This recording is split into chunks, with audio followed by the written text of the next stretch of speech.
বাংলায় আবার ফিরছে পরিণীতা, আসতে চলেছে হইচইয়ের নতুন ওয়েব সিরিজ। নমস্কার, আপনারা দেখছেন বিগ নিউজ। আর এই মুহূর্তে আমি দাঁড়িয়ে রয়েছি পরিণীতার অফিসিয়াল ট্রেলার লঞ্চের ইভেন্টে। শরৎচন্দ্র চট্টোপাধ্যায়ের কালজয়ী উপন্যাসকে অবলম্বন করে পরিণীতা আবার ফিরছে ওটিটি প্ল্যাটফর্মে। নেটিজেনরা জানাচ্ছেন বিংশ শতকের ঝলক দেখা যাবে এই ওয়েব সিরিজের মাধ্যমে। নমস্কার, কি বলবো জানি না, ভেবে আসিনি, কিন্তু আমরা খুব যত্ন করে পরিণীতা করেছি। পরিণীতা হয়তো বহুবার আপনারা পড়েছেন বা নানা জায়গায় দেখেছেন। এই পরিণীতা বলবো না যে আমরা খুব আলাদা রকম কিছু করার চেষ্টা করেছি। আমরা শরৎচন্দ্র চট্টোপাধ্যায়ের কাহিনীকে মাথায় রেখেই গল্পটা বুনেছি এবং আমাদের লিখেছেন সর্বরী ঘোষাল।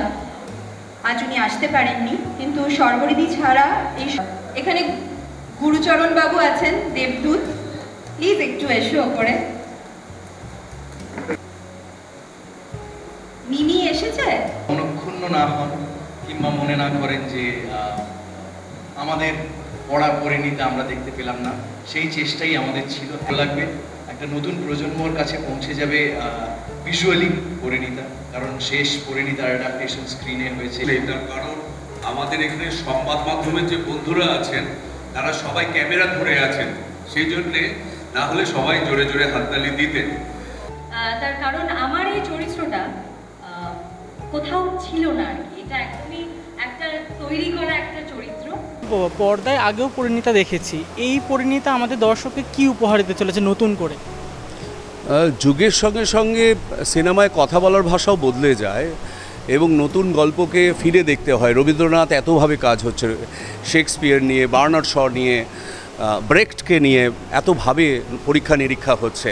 সেখানে অদিতি রায় এই যুগের একজন নতুন পরিচালিকা, তার নির্দেশনা মানুষের এত পছন্দ করছে, হইচই তার সমস্ত কাজগুলো খুব পপুলার। সেখানে সে মূলত শরৎচন্দ্র চট্টোপাধ্যায়ের ইমোশনাল গল্প দর্শক প্রচণ্ড পছন্দ করে, সেই গল্পটাকে রেখে সে তার মতো করে একটা পরীক্ষা নিরীক্ষা করেছে। আমার মনে হয় মানুষ সেটা অসম্ভব পছন্দ করবেন, কারণ প্রেমবিহীন জীবন হচ্ছে শুষ্ক একটা কাঠির মতো। তো সেখানে প্রেম ছাড়া তো কোনো প্রাণের সঞ্চার হয় না। আর শেখর এবং ললিতার যে প্রেম, সেই প্রেম তাদের একেবারে ছেলেবেলা থেকে ধীরে ধীরে গড়ে উঠেছে, পাশাপাশি দুটো বাড়ি।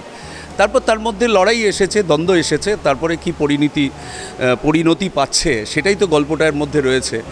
ললিতা যে পরিণীতা, সেটাও আমার মনে হয় দর্শক খুব পছন্দ করবেন, কারণ সাহিত্য কিন্তু হারিয়ে যায়নি। আপনারা যদি রেডিও নাটকের দিকে তাকান, এখন যেভাবে অগ্নি, মীরের হাত ধরে গল্পগুলো মানুষের, আমি আরও সবার নাম করতে পারি, কিন্তু আমি বলছি আমি নিজেও কাজ করছি, সেই গল্পগুলো মানুষ ভীষণভাবে গ্রহণ করছেন। তার মানে মানুষ গল্প পছন্দ করে।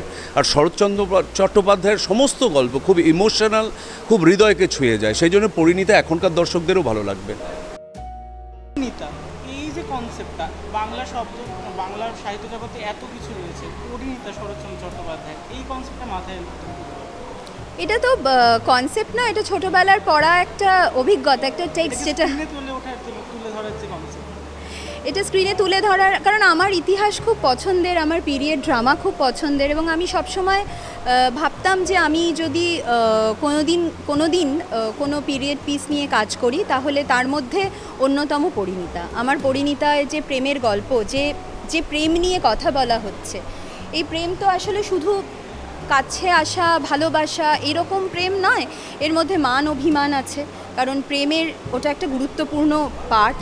এবং এই কাছে আসা, দূরে যাওয়া, ভুল বোঝাবুঝি, এই সব কিছু নিয়ে এত নিটল একটা গল্প, যেটা আমার সবসময় মনে হতো যে আমি যদি কোনো দিন কাজ করি তাহলে অবশ্যই সুযোগ পেলে আমি পরিণীতা করব। শেখর যে চরিত্রটা, সেখানে গৌরবদাকে বেছে নেওয়া, এইটা তুমি কি করে ভাবলে? গৌরবদাকে সেই চরিত্র তুমি ভাববার কারণটা কি? গৌরবের থেকে ভালো শেখর তো আমার চোখের সামনে আর কেউ নেই। কারণ মজা করছি, গৌরবের সঙ্গে আমি একটা কাজ করেছি, সেটা হচ্ছে ব্যোমকেশ। আমি ক্রিয়েটিভ ডিরেক্টর ছিলাম, আর গৌরব সেখানে ব্যোমকেশ হতো। ওকে দেখে আমার মনে হয়েছিল যে ও যত সহজে একটা ধুতি পাঞ্জাবি পরে হেঁটে চলে যেতে পারে, তত সহজেই একটা ওয়েস্টার্ন জামা কাপড়ে সাবলীল। ও যত সহজে বাংলা বলে ফেলতে পারে ও ততটাই সহজে ইংরেজি বলে ফেলতে পারে। মানে ওর মধ্যে যে একটা ভদ্র শিক্ষিত বাঙালি ইমেজ আছে, সেটা এই মুহূর্তে দাঁড়িয়ে আমার মনে হয়েছিল যে ওর মধ্যে সবথেকে বেশি আছে। তাই আমার কাছে গৌরব শেখর, শেখর গৌরব, এটাই আমার মাথার মধ্যে ছিল।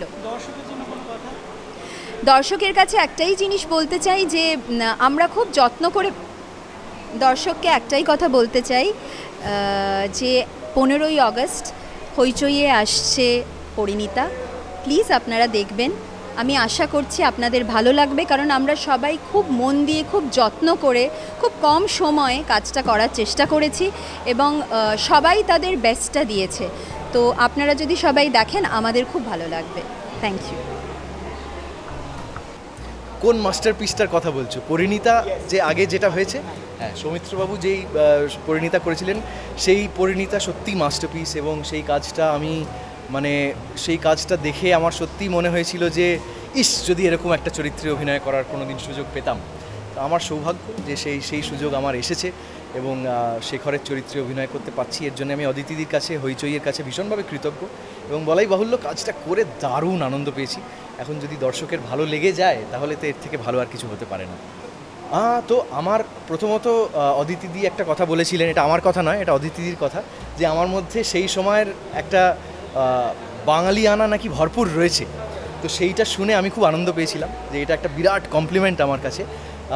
আমার ওই সময়, ওই টাইম পিরিয়ডটা নিয়ে একটা বিরাট ফ্যাসিনেশন রয়েছে। আমি ওই সময়টা নিয়ে, সেই সময়ের ইতিহাস, সেই সময়ের লেখা নিয়ে প্রচুর পড়াশুনো করেছি এবং ওই সময়টা আমার খুব ভালো লাগার একটা সময়। মাঝে মাঝে সত্যি মনে হয় যদি সেই সময় সত্যি ফিরে যেতে পারতাম তাহলে কেমন হতো।